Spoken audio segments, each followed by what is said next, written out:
ভূমিকম্পের দোলাটা খুব বেশি ছিল না, কিন্তু আমার ভেতরের দোলাটা, আমার ভেতরের কাঁপুনিটা, সেটা কেউ দেখলো না। সেই মুহূর্তে আমি মোবাইল হাতে নিয়ে দাঁড়িয়েছিলাম। চারপাশে সবাই কারো না কারো নাম ধরে ডাকছে। মা, ভয় পাস না, শোনো, তুমি কোথায়? নিরাপদে আছো তো? কিন্তু আমার ফোনটা শুধু নীরব ছিল। না কোনো নোটিফিকেশন, না কোনো মেসেজ, এমনকি একটা তুই কি ঠিক আছিস এতটুকুও না।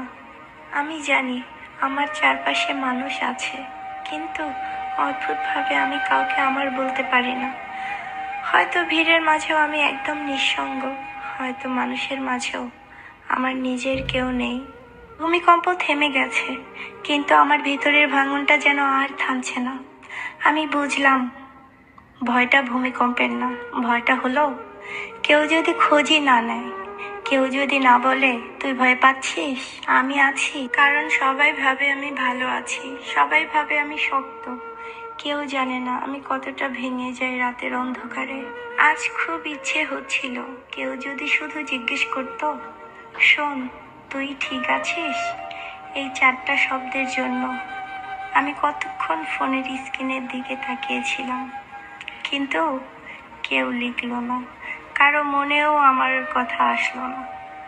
আমি হাসতে জানি, তাই সবাই ভাবে আমি ভালো আছি। আমি কথা বলতে জানি, তাই কেউ বোঝে না আমার নীরবতার শব্দটা কতটা গভীর। আমি সবার জন্য শক্ত থেকেছি, কিন্তু আজ নিজেকে সান্ত্বনা দেওয়ার মতো কাউকে পাশে পেলাম না।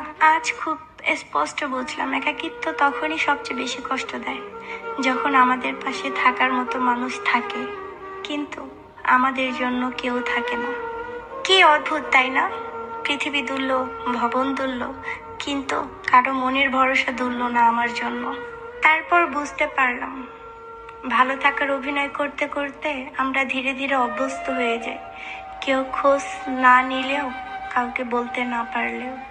কিন্তু তারপরেও ভেতরে একটা আশা লুকিয়ে থাকে, হয়তো একদিন কেউ সত্যিই বলবে তুই ঠিক আছিস।